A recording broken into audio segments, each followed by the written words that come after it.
ఇప్పుడు పాక్ ఆక్యుపైడ్ జమ్మూ కాశ్మీర్‌లో ఎట్లాగైతే వెళ్ళి వాళ్ళందరూ కలిసి రావల్కోట్‌లో నిలబడి ఉద్యమిస్తున్నారో, వాళ్ళని అడ్డుకోవడానికి సర్వ ప్రయత్నాలు చేసి సైన్యం రేపో మాపో అయితే దాడులు చేసే అవకాశం ఉందని చెప్తున్నారు. వాళ్ళు అక్కడే బైఠాయించి కూర్చున్నారు.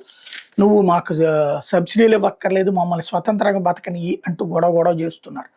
సరే భారత్ ఆళ్ళకేం సహకరించట్లేదు కాబట్టి పాకిస్తాన్ సైలెంట్‌గా కూర్చుంది. లేదంటే అంతర్జాతీయ సమాజం ముందు డ్రామా చేసేది.